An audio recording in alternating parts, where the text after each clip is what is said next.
Welcome to Back from the Abyss. I'm Dr. Craig Heacock. This is a place for stories of hope and healing, recovery, and redemption. As many of you know, the FDA recently refused to medicalize MDMA as a treatment for PTSD. We've had a number of stories on the podcast that have explored how profoundly helpful MDMA can be in trauma treatment. But interestingly, before MDMA was criminalized in 1985, it was not primarily used for trauma treatment, but rather as a catalyst to deepen and accelerate couples therapy.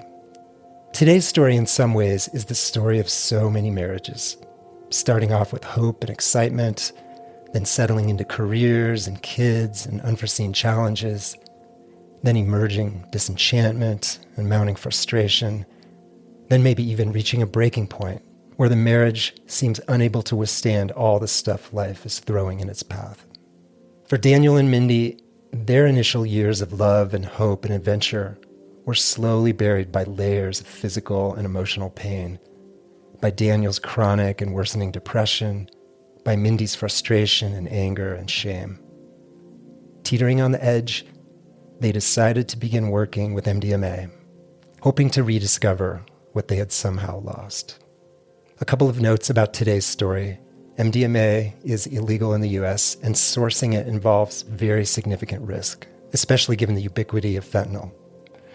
Also, as I noted in my last solo episode, MDMA has very significant and even fatal reactions with some psychiatric and non-psychiatric medications, and tapering off psychiatric meds in order to do MDMA can put people at risk of severe psychiatric decompensation, in addition to the fact that MDMA can worsen depression in some people. And all that said, I think you will find this to be a very interesting and even delightful story. Well, we met on JDate, which was the Jewish dating app. We met in 2001. And in 2001, when you signed up to be on a dating app, you had to submit your picture online, and it took 3 days to upload it because somebody was there working and going through the pictures and having to put them into the system. I was in grad school at the time, and a friend of mine encouraged me to go on JDate, and so I did, and I found a handful of people to reach out to. Daniel was one of them, the top one. I shouldn't even say that there was a handful. I should just say we can edit that. We can say that I went on to JDate and found Daniel and reached out to him. Although it was significant that he was among a group, because everybody that I wrote to wrote back and said that sounds great. You sound really nice. Maybe contact me again when your picture uploads and we can go from there. Mm. And Daniel was the only one who said, you sound great. This sounds great. Let's talk. And there was no mention of I need to see you before I can commit any more time. So that made him stand out right from the get-go.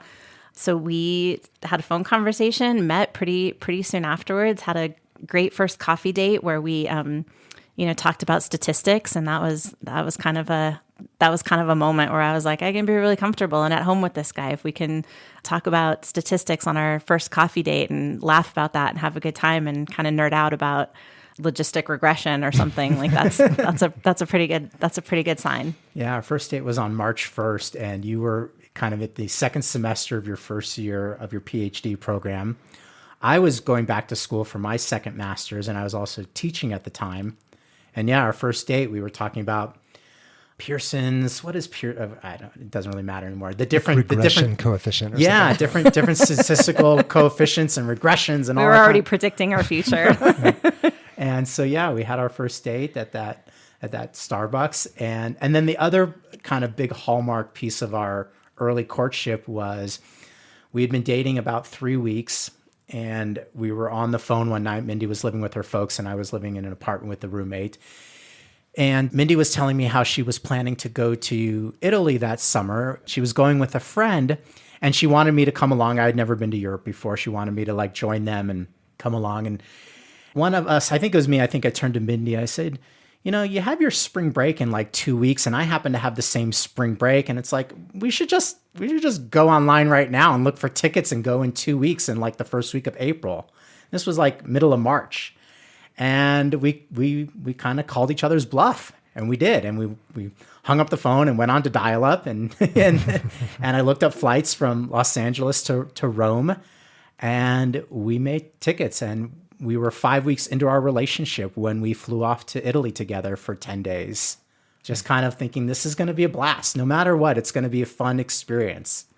I had a moment when we were talking about Italy over the summer, and I thought, well, Italy is really hot and crowded over the summer. What if he doesn't like it? Like, then I can't be with him. So maybe we should pick a different time to go when it's going to be better weather and we're more likely to have an amazing time. Yeah, and we did, and we had a great time. We had a few like one or two stumbles that I think are notable. One night we went out to dinner in Rome, and this was before the Euros, so they had lira there, and everything was still super reasonable and very affordable. And so we went out to dinner one night, and we each had a bottle of wine. And after dinner, we were trying to get back to our hotel, and we were lost. And again, pre-internet days, kind of, there were no maps on our phones or anything like that. And we didn't have phones. No, right. We had calling cards. And Mindy was just beyond happy to just roam the whole night in Rome, just lost. Two star-crossed lovers just lost. And after about a few hours of roaming, I was just like, all right, I got to pull a map out of my pocket. We gotta get back to our hotel. We gotta lock in. It's so telling because of our kind of left brain, right brain kind of dominance, and me being a more left brain kind of analytical, like, where's my map? I need to get us back. And Mindy's just like, the universe will take us back to our hotel. If we just wander long enough, we'll just find our way back to our hotel in Rome. It sounds like the early days of your relationship were really characterized by just a lot of fun and adventure. Yeah. Like, it sounds like, let's just pick up and go. Let's do this thing that's a little illicit or a little just out there, and let's, yeah, absolutely fun. Yeah.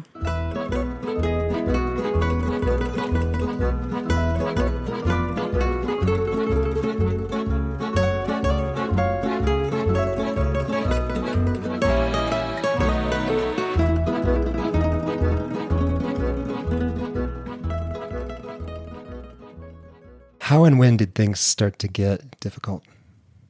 We got married in 2002, and I remember someone bringing up like the 7-year itch, and that would have been 2009, which is kind of right in the middle of when we had our first child in 2008 and our second one.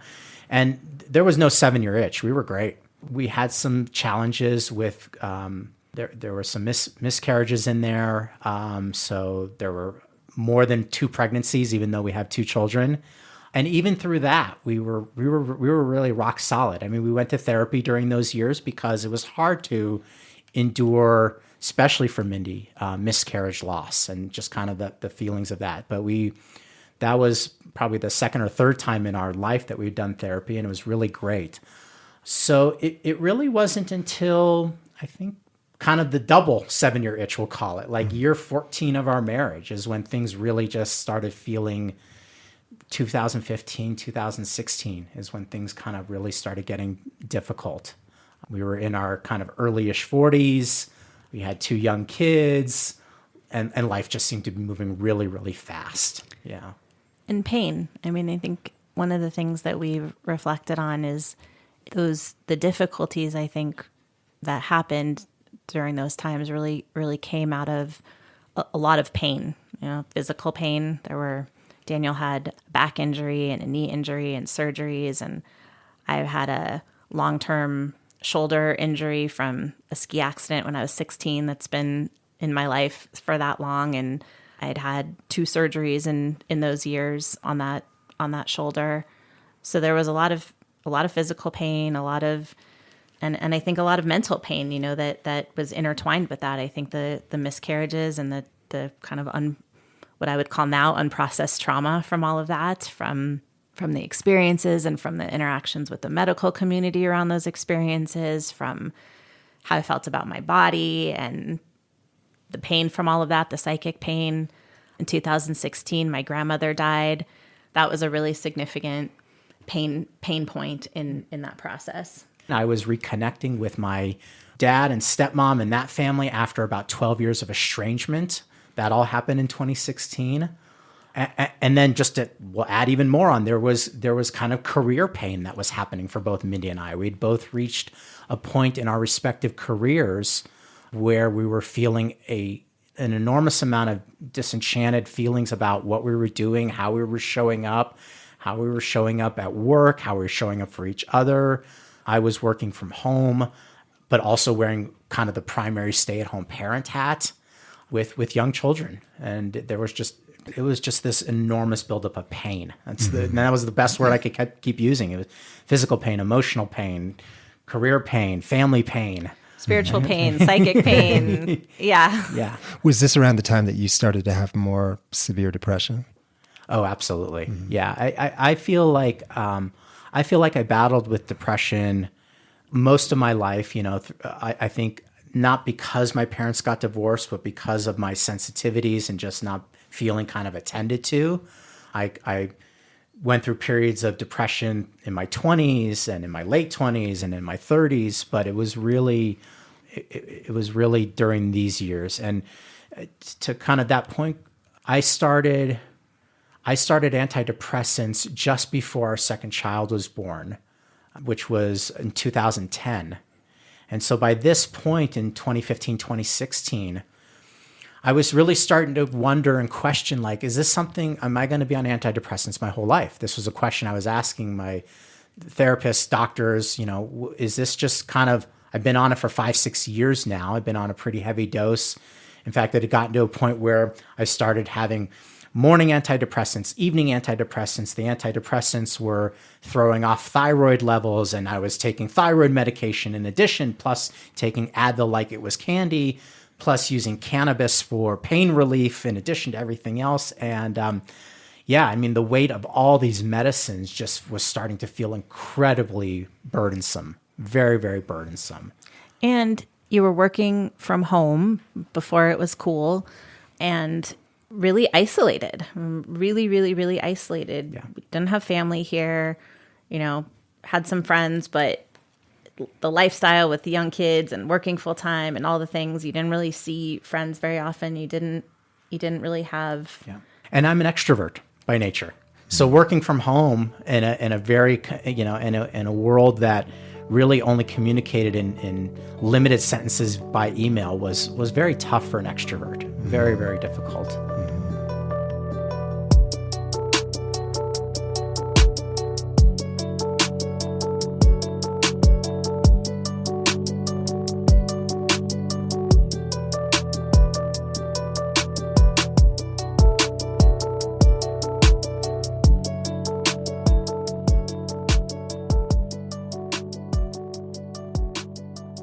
Mindy, I'm wondering what this was like for you as a psychotherapist, as a psychologist. I used to work with a psychiatrist who would say, he's like, it's the worst to be the kid of a therapist or psychologist or psychiatrist, because if you say to your psychiatrist, psychologist parents, I'm sad, I'm struggling, the psychiatrist parents like, well, are you cutting yourself? Are you burning yourself? Are you suicidal? Like, come back when you got real pain.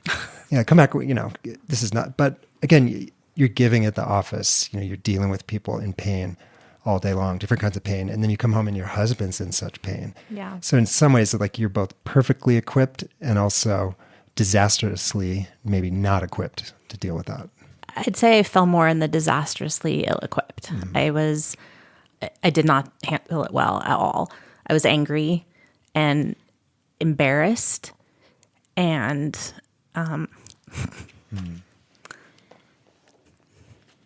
think a lot of my ego was wrapped up in it and what I was doing professionally. I was working in an academic medical setting, and even though I was in mental health and behavioral health, it's not the pinnacle picture of self-care and taking care of yourself and taking care of your family. It's very separate, like you function the way that you function there, and then you show up and you function here, and you do this, and not being able to be a healer, to be feeling successful at helping my family through this time was incredibly damaging to my ego, and that became the forefront of what I saw, right, and how I operated. And when we were reflecting on this process, I was thinking, I feel like I feel like our marriage and maybe a lot of marriages go through like almost like developmental stages the way that kids do. And I feel like maybe maybe where our own psychic pain is most stuck is kind of where our relational pain ends up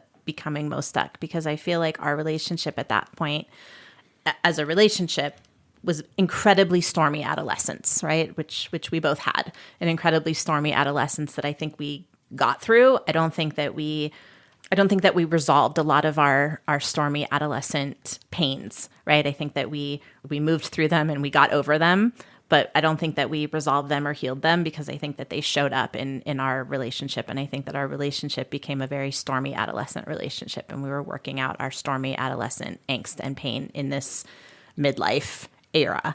And I say that because I feel like that ego identity piece for me was so enormous that I couldn't see anything else. I couldn't see through it.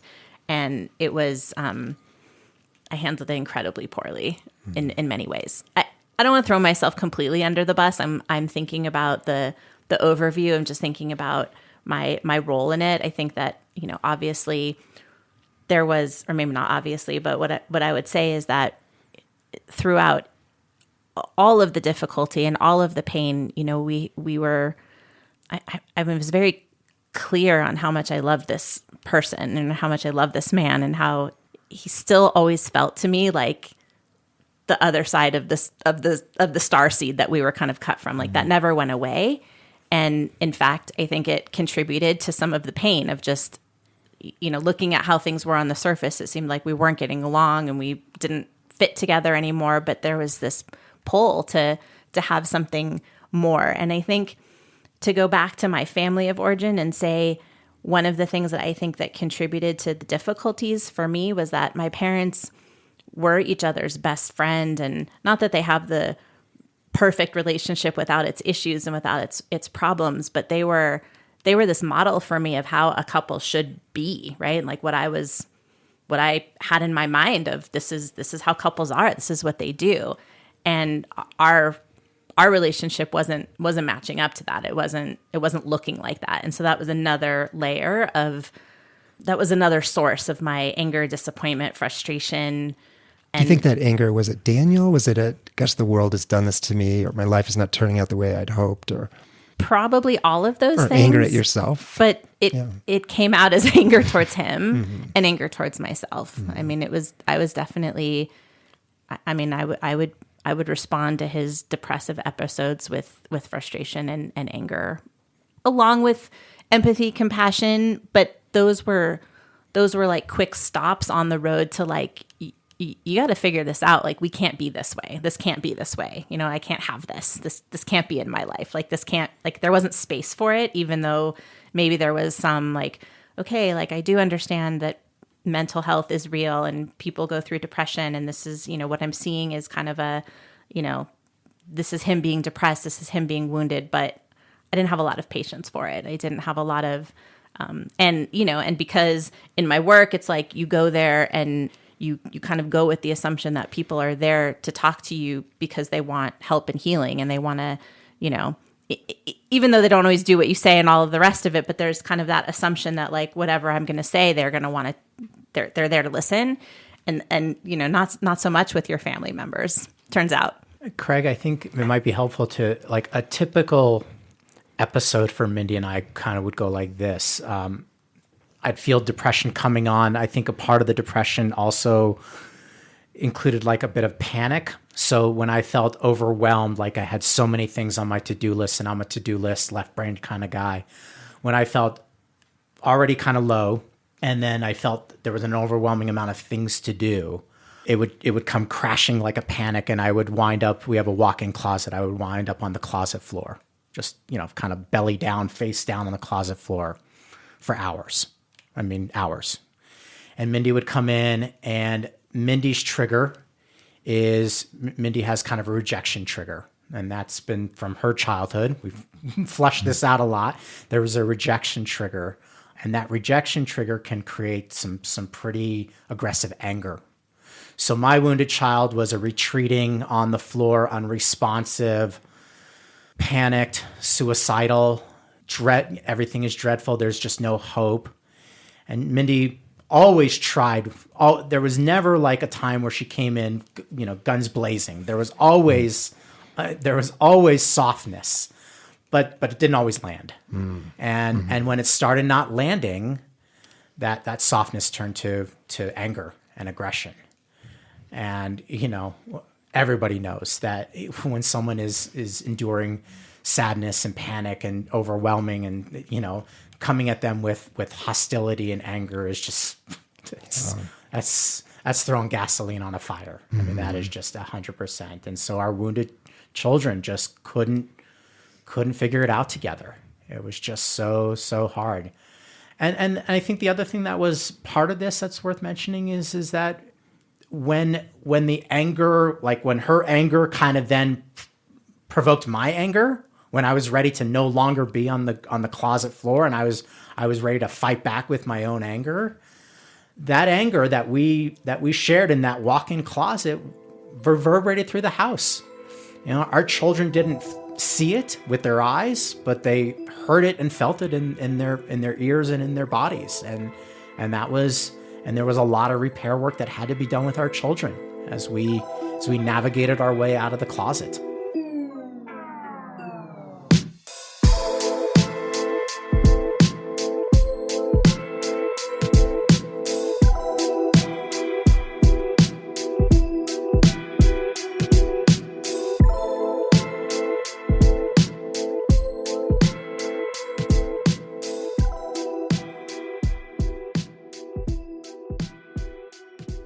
Was there like a specific low point, dark point that one or both of you thought this is not going to work, or was it more a series of 1,000 cuts? I'd say it was some of both. It was a series of 1,000 cuts and kind of the despairing loop of like, it's not getting better, like it's not becoming less intense. We still believed at that time in our lives, like I think a lot of people believe, that problems can be fixed. And if there's something that's black and it needs to be different, then you make it white, and that there's not a gray, right? So problem fixed, but then then it's not fixed. It's only been in the last 4 or 5 years that we have just adopted and embodied this idea that process is everything. We are not outcome oriented people. We are process oriented people. But for so much of our lives, we were outcome oriented. We went to therapists because we wanted a fix. Trying medicines was to this has got to be a fix for it kind of thing. Fix the depression, and then right, like it was a lot of that. Like I said, I didn't have a lot of patience for the process. It was like, this can't be this way.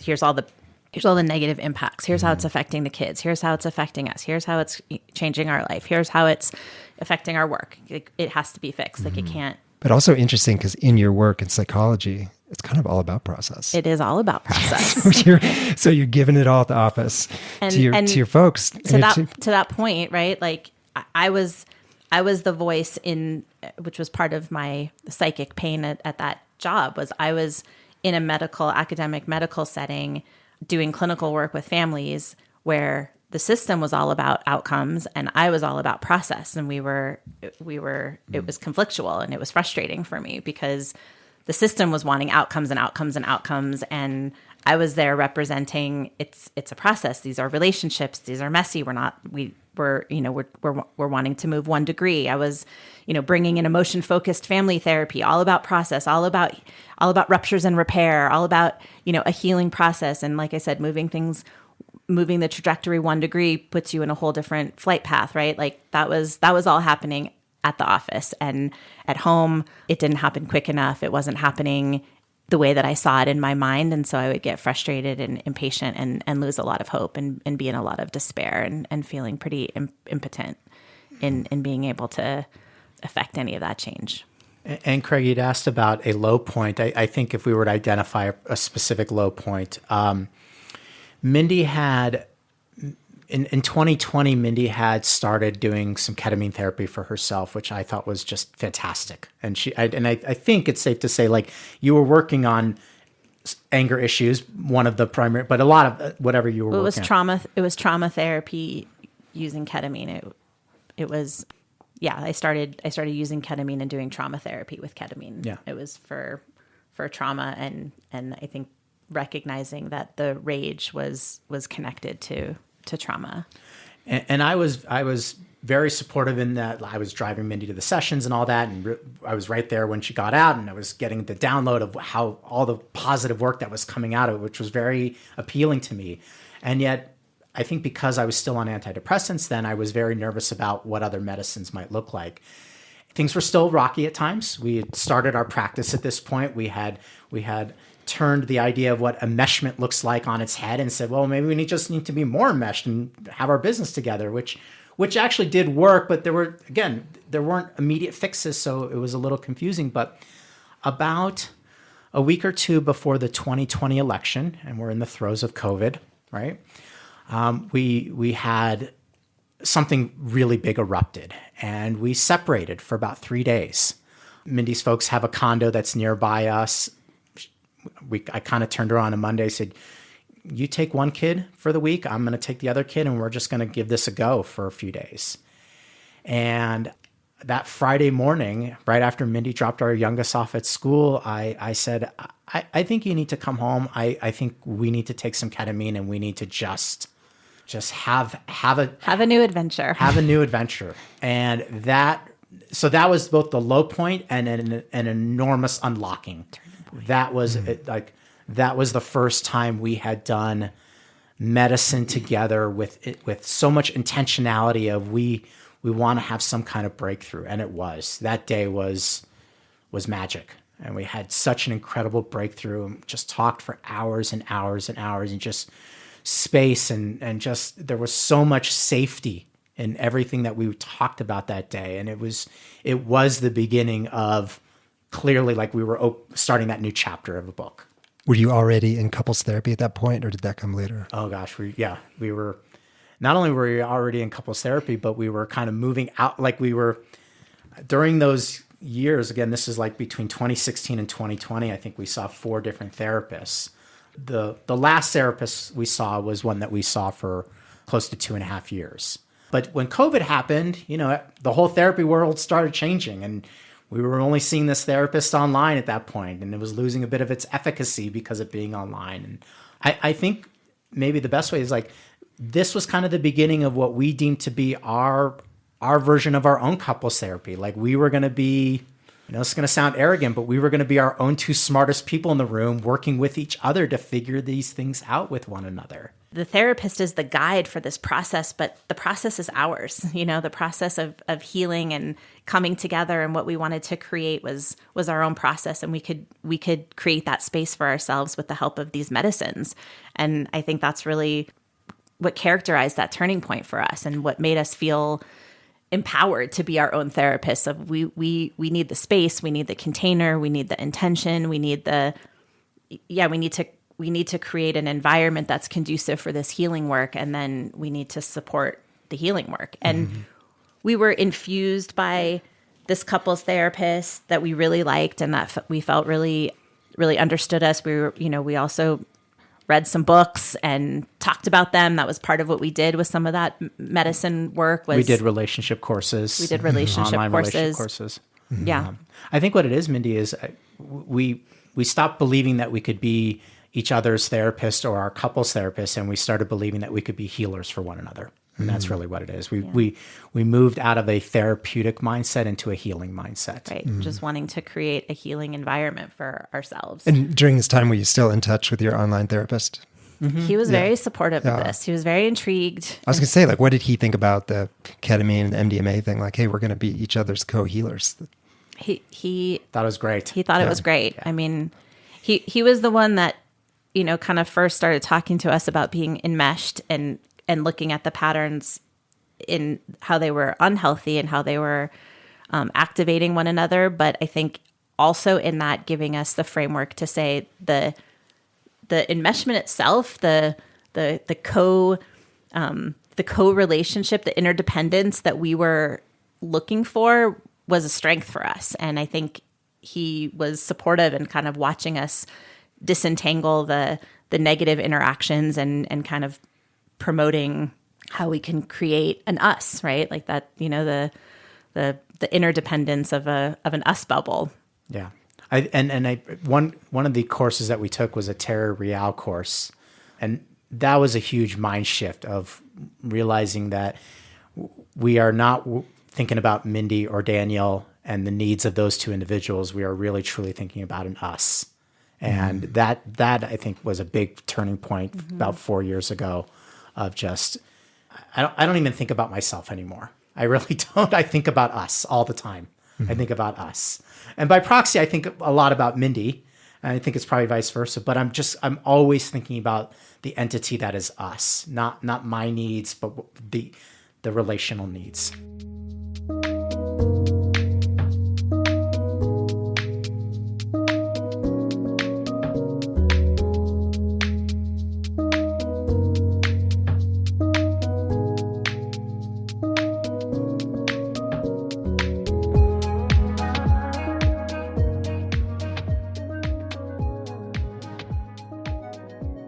Mindy, you did some initial work with ketamine, but how did you two begin to do work with MDMA? Was that suggested by your therapist, or did you come up with that on your own, or how?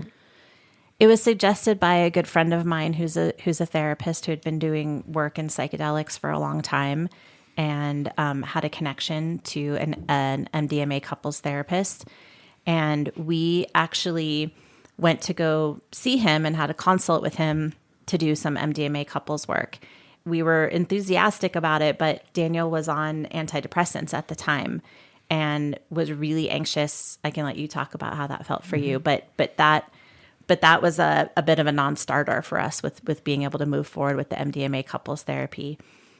Yeah, I think that was, I'll just kind of guess, 2018, 2019. I was still taking a lot of antidepressants. I was concerned about the interactions, but I was also, as I had mentioned before, I was having these thoughts about, is this daily antidepressant regimen something I'm going to be on my whole life? And it was feeling like it was losing its efficacy. So we had this consult, and we knew that there would be a process to wean off of antidepressants. You don't just wake up tomorrow and stop them. And so that was a 6-month process of slowly titrating them down. And we were anxious about that because I think it was on the heels of, I think you had a pretty significant suicidal episode. And, I think that was another kind of low point in that same span where that had happened, and it was a pretty significant, and, I think you went on disability at that time. And so the idea of weaning off of your antidepressants kind of following that was really nerve-wracking for us. We were scared of what that process might be like, even though we were both pretty hopeful about what MDMA couples work could potentially do for us. And yet I think from the time we first considered it to the time we actually first did it was probably close to 1.5 years. Yeah. Because I left that job. I was on disability. I transitioned to a different temporary career while you left your job. I mean, we had our huge midlife age 45 crisis in 2018, 2019, where we both left our jobs, left our careers, started up our practice, and and then COVID, and that, let's just kind of throw that into the mix about 1 year after we started the practice. So, right. Young children, it was this whirlwind. And, and looking back, I mean, I'm so glad that we had such a long process through that we didn't just wake up one day and say, let's just give this a go. We talked so much about it. We thought about when, and even that first time we did it, it just like months leading up to it, all the intentionality of what we were going to talk about and what we were going to kind of, all the hopeful breakthroughs that we would have in that very first MDMA session together. I think I had gotten contact with another MDMA therapist, and I had done an individual session with her and with MDMA, and that was really profound. I mean, that was really clarifying for me in terms of, I can remember being in the session and we were chatting, and I wasn't really feeling it. I was chatting about different stuff. And then all of a sudden I remember it starts to wash over me. And I remember my eyes getting big, and I just go, I love my family so much. And I start talking about the kids and Daniel and just how much I just remember it was like the clouds parted during that. And I could just see it all so clearly of just how much I loved these people and this entity of our family that we created, and this home feeling of just, this is my home, this is my being, these are my people. And I can remember just the awakening that happened in a moment. And after that experience, I said, being on MDMA feels like your amygdala just gets to go take a bubble bath for a little while with some rose petals while you talk about whatever is going on in your life. And it's just all of your fear, all of the sense of unsafety, all of the trauma holds are just temporarily being taken care of, not sequestered, but taken care of, loved on, just wrapped in this loving embrace of just, it's okay. Just take your space and go offline for a little bit and be held while this other stuff is happening and coming into clarity. And I think coming back after that experience and saying like, okay, like this needs to be part of what we do together, being able to have all of our fear kind of being temporarily held and nurtured so that we can work on some of this other stuff and create some different experiences in our body and our senses of being together, and promote that sense of homecoming that I felt on that first time. Yeah. And then I think that led to these conversations and the intention and just, okay, like let's orient towards making this part of our healing work. So you went into that couple session probably already with a sense of like what awaited you. Yeah. Like that sort of opening, the heart opening, the amygdala in a bubble bath, and just being able to go into the hardest stuff without all the scary fear and shame and judgment. Exactly. Mm-hmm. I wonder if we might hear a little bit about that first couple session that you did, the MDMA session. What was that like for each of you? I would imagine, there's a percentage of our listeners who know exactly what you're about to describe. And I think there's other portion of our listeners who are new to this and are completely mystified by MDMA. But what was that session like for you? The morning before, the morning of, like we got in a big fight. We were not on the same page. We were, there was tension, there was hostility, because we were vacationing with my parents, not because of them, but because just, it was different dynamic. Again, there was COVID going on and we were at a resort and wearing masks and all that kind of stuff. And we were just not in a good spot that morning. And we were kind of like, we have this reservation at a hotel tonight. We have our medicine. Like, are we doing this or not? Like, are we just too angry at each other to be doing this? And even then, in the hours before, we were kind of like us, focus on the us, not what Mindy needs, not what Daniel needs. What does the us need? And we realized like we have to do this. And so we went to that other hotel and we took this medicine. And this was the first time I had taken MDMA since I had taken ecstasy or Molly back in my 20s, So it had been 20 some odd years. And Mindy's so right. I mean, it's like the amygdala in a bubble bath. The safety of which we could talk about things and the space and the love. And I'm blanking on any of the major specifics, but I know we talked about hard things. And we talked about fighting while being on vacation, which had happened just then, and why that was still becoming kind of a trap for us. And we talked about our wounded inner child, Mindy's anger and aggression, my isolation and retreating, and because those were all just hallmark things that continued to happen, a little less frequently, but they were still happening, these retreats, and how we kind of refocus on the us. I think we were able to get in deeper into Daniel's mentioned it a few times, our wounded child selves, and seeing ourselves that way and understanding what was happening for those parts of ourselves and what those parts needed. We were able to talk about our episodes without the shame and the hopelessness that I think would accompany those conversations when we weren't on medicine, of just the despair of how awful those fights would be and the impact that it had on our family, the reverberation on the kids, and just how much shame and remorse and resentment we had built up for all of those things. And that first night, being able to go head first into all of those things without the without the experience of shame and fear and resentment, and in not even just the absence of those things, but the creation of this amazing, warm love bubble that just we were able to have this conversation in, just looking at each other and the eye contact and being able to sit with when you make eye contact, at least this has been our experience, my experience, when you make eye contact when you're on MDMA, it's like, it is really soul cleansing and soul healing of just, and it sounds a little cliche as I'm hearing myself say it out loud, but I'm connecting with what the actual experience is like, which is not cliche or trite at all. I mean, it's you're looking into a reflection of your soul. You're seeing yourself through eyes of love, and seeing this other person through eyes of love. And I think the eye contact, I remember it being a huge, because when you have trauma, eye contact is difficult, and it feels reactive in your body, and you want to turn away from it, and you want to,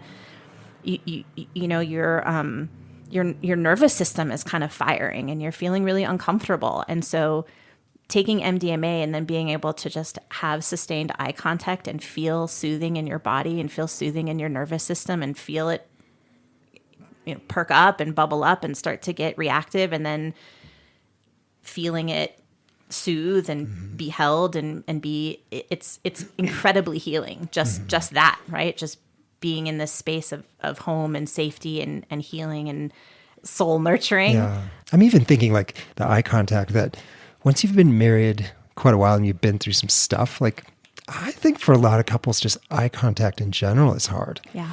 Because your spouse knows you so well, and you just have all the accumulated just stuff, and if you're really deeply eye gazing at your spouse, it could be like, what do you want? You're like, we're just, with transference, we're just putting all this, like, are you angry at me? Did I not do what I'm supposed to do? Am I in trouble?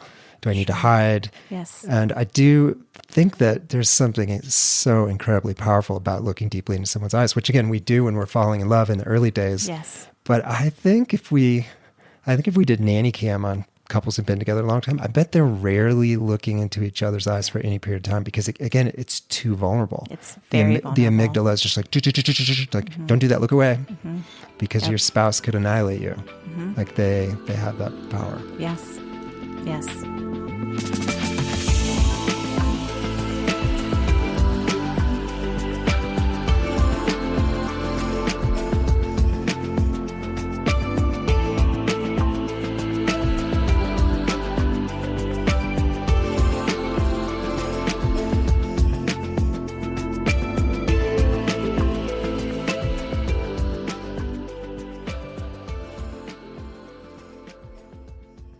One of the things I remember, we spent time during that first session talking about growing old together.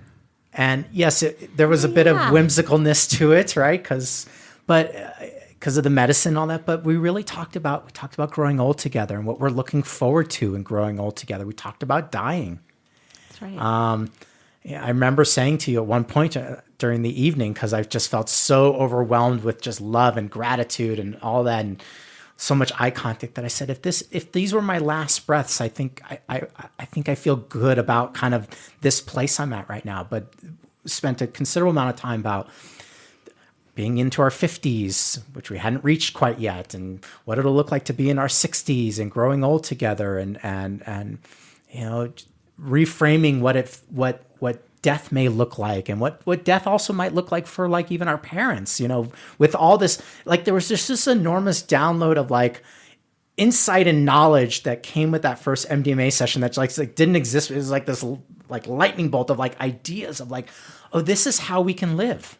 This is a way to be different. And the other thing I want to mention is that not just that evening, but the days and weeks of integration afterwards that we had. Yeah, that was my next question. Like what that looked like, taking all those gifts, that openness, that connection, like how did the two of you carry that forward? Oh, we just talked about it for days. Like every time we were driving home we drove to Arizona. So we had a long drive home, and the kids were in the back and they had their headphones on, and Mindy and I just spent so many hours in that car ride just talking about how to bring that experience into a more kind of, for lack of a better word, like almost like a routine in our lives, and how to continue to build off this. And I think in that first time and all the subsequent times too has been a big theme is I remember there being a theme of forgiveness, of opening up to forgiving ourselves individually, forgiving our coupleness for all of it, and making space for it to be different, making space to re-engage with the love that we had for one another. I didn't share with a lot of people how bad it was and how dark it was, mostly because I was embarrassed and I felt like they would be judging of me, and I was so judging of myself. And again, can I just point out that I'm sure that's something that you work on with people in All your the work time. all the time. Like you and I, psychiatrists, psychologists, like we're constantly talking, like be vulnerable, open up to the people who love you. And here you are in your nest at home, like Suffering with this exact same, because Yes. again, so human of you, but the same things that we're trying to help our patients and clients work with. Yeah. So that first session, I remember an overcoming of permission to be forgiving, permission to let that be in the past, to have a new path moving forward, and to see him as the person that I love and the person that I'm in love with, and not my enemy or somebody that needed to be fixed in order to be good enough for me. And like that narrative that I don't know that I was completely cognizant of, but I can certainly say was operating, of just my resentment towards him, and my, just challenge with the shame of being in a dysfunctional, emotionally abusive marriage at times, with permission to have it be different, permission to be like, that's done now, right? Like, we're not going to move forward in that way. We're not going to carry that with us. Like, you're the person that I chose. You're the person that I'm choosing. You're the person that I'm in love with. I'm forgiving of you. I'm forgiving of me. I'm forgiving of us. And orienting myself towards seeing Daniel that way, choosing to see Daniel that way, and recognizing that it's my choice to see him that way. And I think that was a big piece of that initial of, whatever stories I've had, this is what we're doing right now. Like, this is who he is today in a hotel in Arizona, prioritizing our marriage, prioritizing love and healing. And this is the person that I'm with. And I want more of this. So I'm going to see more of this. That was big for me.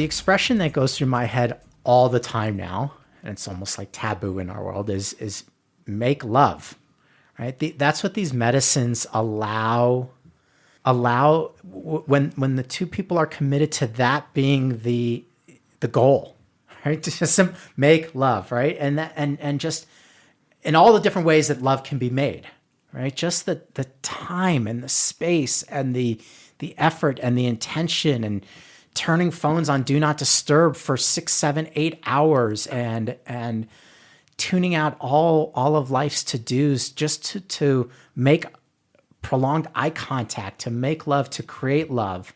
We're doing this for the relationship, and we're doing it for our family, and we're doing it for all of our other relationships, right? It pays itself forward in so many ways, this idea of making and creating love, which is, I think, just, and we mentioned, like, we have our own acronym for MDMA. We call MDMA Mindy Daniel Magic Accelerator. See, that's why the FDA wouldn't approve it. They're like, they heard about that. Like, wait, this is really just for this one couple in Colorado. Like, this is a big bait and switch. Yeah. And we use the word magic a lot. And I think we kind of use the word magic and love like interchangeably, because I think in a medicine setting, love feels magical. Yeah. And to create love, make love is like creating magic. And it needs to be purposeful. Yeah. I mean, occasionally you get lucky, like when you guys met and magic just happens. Love just happens. But right, I think what we mostly see is like you got to plan your magic. You got to plan your love. You got to choose it. Yeah. You got to decide. You got to create the space for it. I always tell people the first rule of magic, for it to work for you, is you have to believe in magic. You have to go looking for it. You have to open your eyes and, pick up the pieces and collect them and then refer to them a lot, right? Like you pick up your golden nuggets and then you put them in the jar. You have to look at the jar often and take time and say, look at all these golden nuggets that I've collected in this jar. Look how beautiful this is. Look how it makes me feel, right? And I think that that's something that Daniel and I have done and have learned to do and continue to do is pause and look at each other and reflect on the magic and the love and what we've created and how grateful we are to ourselves, to us, to our family, to have found all these golden nuggets and collected them and been purposeful about that. And I think it goes along with that idea that relationships, at least ours, is moving through a developmental arc. And I feel like we, used the medicines and used those therapies to open up a lot of these places that were wounded and put a lot of love in there as they came back together in healing. I'm thinking about some MDMA sessions where we processed a lot of our own personal trauma, and in witnessing that in that love bubble and then putting love in as it kind of closed back up. And so I think that our relationship, went through that magical childhood phase where we were lucky and we struck magical gold and had all these fun adventures together. And then we went through this stormy adolescent phase. Now I think our marriage, our relationship is entered and kind of in this adult secure place, of we just really appreciate the wisdom of the medicines and of the therapists and of ourselves and our inner knowing, and just kind of trusting our instincts in all of these different places. And really the foundation of love wins. Love's the answer.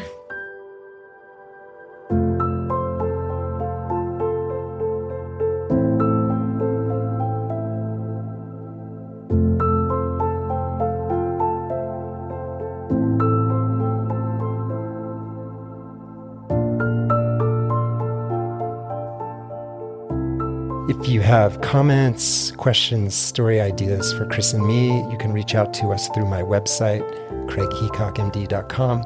As I think I mentioned on the last episode, for some period of time, the website was unavailable internationally, but it is now working for all countries. And we will be back in 2 weeks with another story.